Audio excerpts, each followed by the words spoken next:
Welcome to my class student. It's class 8 English Honeydew. We are doing chapter 6. This is Jodie's Fawn and this is session 6. In this we will do the question answer and working with language. In this particular story you have seen the relationship between Jodie and its fawn. How the fawn becomes Jodie and how Jodie has taken superb care of little fawn. And why Jodie has taken care of fawn? Because Jodie has killed fawn's mother to save his father's life. So he feels himself responsible for the fawn and he just want to raise fawn in his home at his own friend or at his own pet. So we have seen the wonderful story of this is Jodie's fawn, and now let's see how to write the answers of the questions that are in the text. Now, working with text again, why did Penny Baxter allow Jodie to go find the fawn and raise it? Penney Baxter जो पापा हैं Jordi के, उन्होंने क्यों allow किया कि आप जाओ फॉन को ढूंढ के लाओ, उसको रेज करो. Penny allowed Jodie to go find the fawn and raise it because it seemed ungrateful to him to leave the fawn to starve. क्योंकि वो नहीं चाहते थे कि वो जो फॉन है वो जंगल में अकेला रहे और भूखा रहे. He agreed with Jodie that they had killed the doe for their purpose and the fawn was orphaned for no fault of its own. तो उन्होंने ये एडमिट किया कि हमने अपने पर्पस के लिए उसकी माँ को मारा है और इसमें उस फॉन की कोई भी गलती नहीं है. They could not let the fawn starve. तो उस फॉन को हम ऐसे जंगल में भटकता नहीं छोड़ सकते. They felt a responsibility towards it. तो वो उनके प्रति एक रेस्पॉन्सिबिलिटी है जो कि वो चाहते थे रहे. तो रेस्पॉन्सिबिलिटी वो चाहते थे, एक रेस्पॉन्सिबिलिटी वो फील कर रहे थे फॉन के लिए और उसी रेस्पॉन्सिबिलिटी के लिए उन्होंने जॉडी को अलाउ किया कि आप जाओ और फॉन को ढूंढ कर लाओ. Now, what did Doc Wilson mean when he said nothing in the world ever comes quite free? It's a very important line. इस दुनिया में कुछ भी आपको फ्री में नहीं मिलता है. Nothing in the world ever comes quite free. आपको उसकी कीमत चुकानी पड़ती है, किसी न किसी रूप में आपको उसकी कीमत चुकानी पड़ती है. तो Penny had killed the doe to save his life, right. Penny ने डो को किल किया अपना जीवन बचाने के लिए. Therefore, in regard for what the doe had done, its fawn needed to be taken care of and saved from starvation. तो जो डो ने अपने जीवन का बलिदान किया उसके बदले ये जरूरी था कि उसके जो फॉन है उसकी केयर की जाए और उसको भूख प्यास से बचाया जाए, उसके जीवन को बचाया जाए. It would be ungrateful to leave it alone. Fawn को अकेला जंगल में छोड़ना बहुत ही अनग्रेटफुल एक्ट था. ग्रेटफुल एक्ट जब हम किसी को के लिए ग्रेटफुल होते हैं, शुक्रिया अदा करते हैं. अनग्रेटफुल बहुत ही मीन एक्ट होता. This was what Doc Wilson meant when he said that nothing in the world came for free. तो उनका डॉक विल्सन के कहने का मतलब यही था कि आपने डो की जान ली अपने जीवन को बचाने के लिए, अब डो के बच्चे का जीवन खतरे में है तो you will have to take care of that fall. Now, how did Jodie look after the fawn after he accepted the responsibility for doing this? तो जॉडी ने कैसे फॉन की देखभाल की? After Jodie accepted the responsibility for looking after the fawn, he cared for it like its own mother. आपने देखा कैसे वो उसकी केयर कर रहा था, जैसे कि डो केयर करती अपने बच्चे का, वैसे ही जॉडी केयर कर रहा था उस फॉन का. When he first found it, he reached out one hand and laid it on its soft neck. जब वो पहले मिला तो उसने क्या किया, उसके सॉफ्ट नेक को उसने वो सहलाया, उसको फील किया. He then put both his arms around its body. फिर अपने दोनों बाहों से उसने उसके बॉडी को उठाया. While taking to home, he shielded its face from the sharp vines. He carried it in his arms most of the way, even though he was tired. और जब वो जंगल से आ रहा था तो उसने पूरा ख्याल रखा कि उसके जो लंबे पांव है वो बुशेस से ना उलझे, उसकी जो फेस है वो कांटों से ना घायल हो, और वो टायर्ड हो रहा था, फिर भी उसने उसको उठा के रखा. और he didn't allow the fawn to walk more distance. He always wanted the fawn to have short distance. On reaching home, he gave it the milk that was meant for him. तो उसने उसके लिए जो दूध रखा हुआ था, Jordi के लिए जो दूध रखा हुआ था, वो जॉडी ने वो दूध fawn को दिया. When he saw that the fawn did not drink the milk kept in the gourd, he fed it with his own hands. और जब उसने देखा कि fawn को समझ में नहीं आ रहा है कि gourd में रखे हुए मिल्क के साथ क्या किया जाए, तो जॉडी ने अपने फिंगर्स से उसको मिल्क पिलाया. Hence, one can say that Jody carried out his responsibility quite well. तो हम कह सकते हैं कि जॉडी ने अपनी रिस्पॉन्सिबिलिटी को बहुत अच्छे से निभाया. जैसा कि फॉन की माँ उसके साथ करती थी, वैसे ही जॉडी ने फॉन के साथ बिहेव किया. How does Jody's mother react when she hears that he is going to bring the fawn home? Why does she react in this way? When Jody's mother heard that Jody was going to bring the fawn home, she was a little surprised and asked Jody what fawn he was talking about. जब Jody की mama को उसने बोला कि papa has given me the permission to bring the fawn to home, तो उनको ये आश्चर्य हुआ कि कौन से फॉन की बात कर रहे हो, क्योंकि जंगल में सिर्फ जॉडी और उसके पापा थे. तो जब जॉडी ने बताया कि ये उस डो का बेबी है जिसको हमने किल किया पापा की जान बचाने के लिए, then she realized okay they were talking about that particular fawn. He then told her that it was the fawn whose mother they had killed to save Penny. She gasped and was not happy with the idea. तो वो उनको ये समझ में नहीं आया कि fawn को लाने की क्या जरूरत है. She was not happy with the idea that fawn would be brought home. She helplessly informed him that they had nothing else to feed it. तो उसने क्या कहा कि we don't have anything to feed the fawn except the milk that is meant for you. क्योंकि वो जो है leaves लेते हैं, अकाउंट्स लेते हैं, and so he would have to sacrifice the milk they gave him for the fawn. तो Jordi को अपने हिस्से का दूध फॉन को पिलाना पड़ेगा. She reacted this way because she was not present at the site where Penny had been bitten. उसने ऐसा क्यों स्ट्रेंज रिएक्शन दिया, क्योंकि वो उस समय नहीं थी जब पेनी को रैटल स्नेक ने काटा था और कैसे डो की जान उन लोगों ने ली थी. They had killed the doe. She had not seen the fawn, और उसने फॉन को भी नहीं देखा था, and therefore was not as concerned as Penny and Jody. इसलिए उनका जो कंसर्न था वो उस फॉन के लिए कम था. She was not as concerned as Penny and Jody. Now, besides, they did not have too many things to feed the fawn, और इसके साथ उनके पास कुछ भी ऐसा नहीं था कि वो फॉन को खिला सके, क्योंकि फॉन जो है वो वाइल्ड एनिमल है और वो उसका जो खान पान है वो बिल्कुल ही अलग है.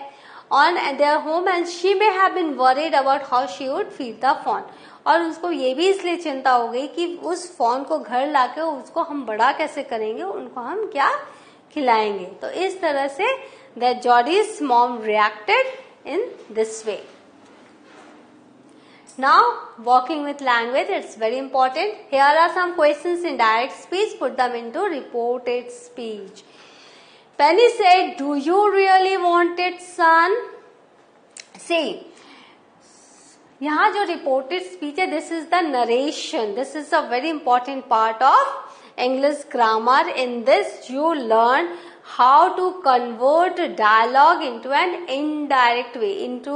You can write, see, Penny said, "Do you really want it, son?" This is in a direct speech. And now how will I have to convert it into an indirect? It is said, Penny asked. Why? Because there is a question mark. So he is asking. Penny asked, whom? Son. See, do you really want it, son? So he asked whom? Penny asked his son. And see, do you really want it, son? इसका जो answer है वो yes या no में होता है. तो इसीलिए if जब हम ऐसे क्लोज एंडेड हम जब क्वेश्चंस करते हैं, do you really wanted son, जिसका आंसर हाँ या ना में होता है, तो when we convert it into indirect speech we write if he who you is for son and son is male, तो he, if he really wanted it, why wanted it, क्योंकि यहाँ पर past tense है, जो reported verb है वो past है, तो हम अंदर चूंकि ये प्रेजेंट है, do you really wanted son, हम इसको पास्ट में कन्वर्ट करेंगे. So here we have converted in this way. Penny asked his son if he really wanted it. So you have seen how we have converted a direct speech into an indirect way. We have first just see what is the tense here. This is the past tense, reported verb is past tense, this is said, and the entire dialogue, this question is a close-ended question. Do you really want it, son? Its answer will be in affirmative or negative, yes or no. So we have written here if, and then as this is asking, Penny is asking, so here we have used the verb asked. To whom? His son. So here we have written his son. So Penny asked his son if he really wanted it. Now Melville said, will he ride back with me? Now here again you are seeing, here again the answer is in yes or no. So who is the speaker? Melville is the speaker. The tense is again past. So this is Melville said, will he ride back with me? Melville is asking again, will he ride back with me? And this is again close-ended question. Though here it is written will, but it will be converted into past, that is would. So how will you change it? This will be changed in this. Melville asked if he would ride back with him.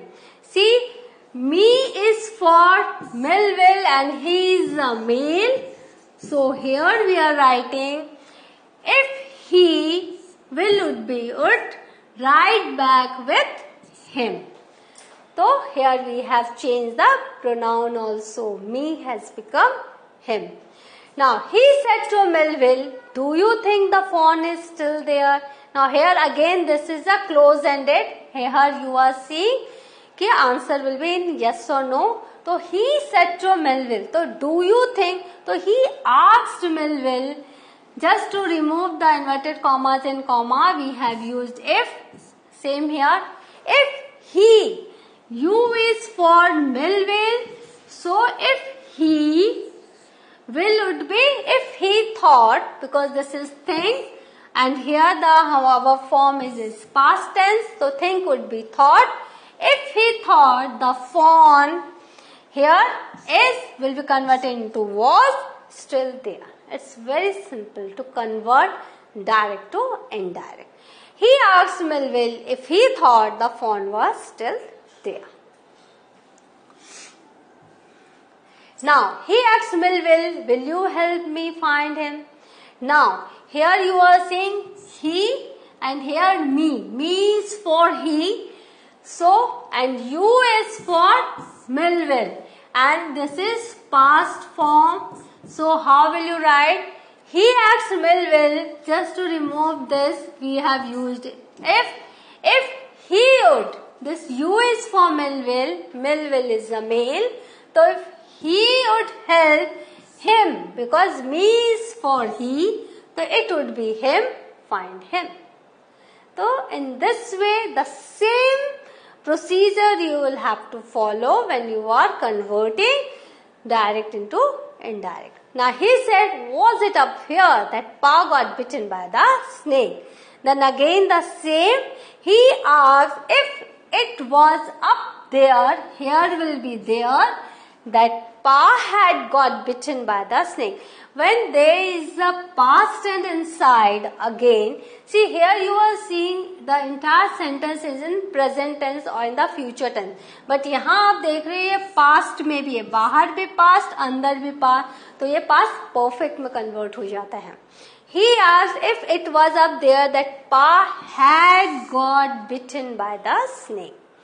जब आपका जब आपके reported verb past में रहता है, reported speech भी, जब आपकी डायरेक्ट स्पीच भी पास्ट में रहती है, तो इनडायरेक्ट वे में हम इसको पास्ट परफेक्ट में कन्वर्ट करते हैं.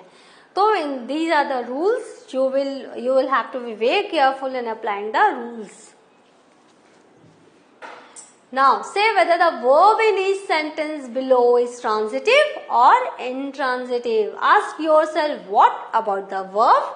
For some word the object is a person, so ask the who instead of what.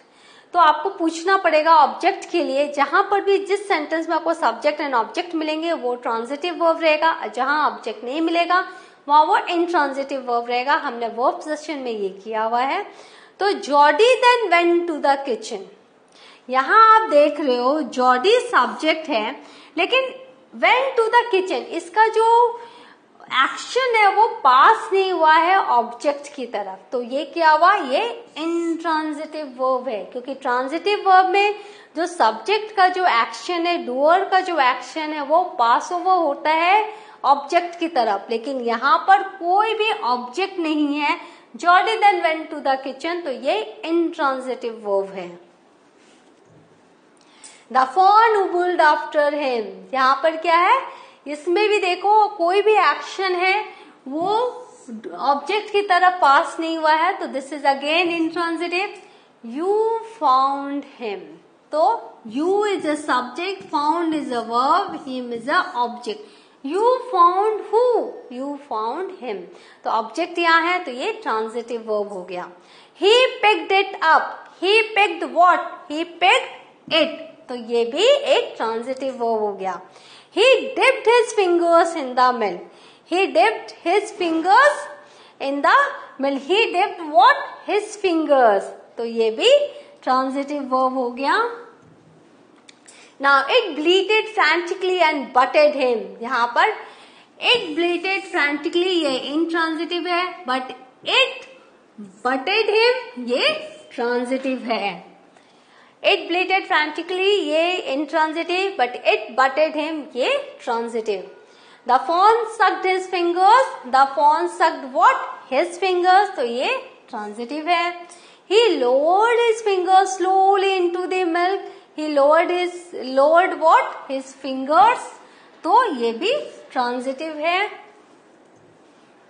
It stamped its small hoofs impatiently. It stamped what? Its small hoofs, so transitive. He held his finger below the level of the milk. He held what? His fingers, so again transitive. So wherever you are getting object, these are all transitive. The fawn followed him. The fawn followed who? Him. So this is again transitive. He walked all day. This is intransitive क्योंकि यहाँ object नहीं है. He stroked its sides. This is transitive. The fawn lifted its nose. This is again transitive. And its legs hung limply. This is intransitive. So what have we learned today? We have learned transitive, intransitive. We have learned direct and indirect speech also. And we have learned answers of the questions also. So the chapter comes to an end here. In the next class, I will come with a new chapter. Till then, have a good revision of this grammar session. Enjoy the chapter and we'll meet in the next session. Thank you.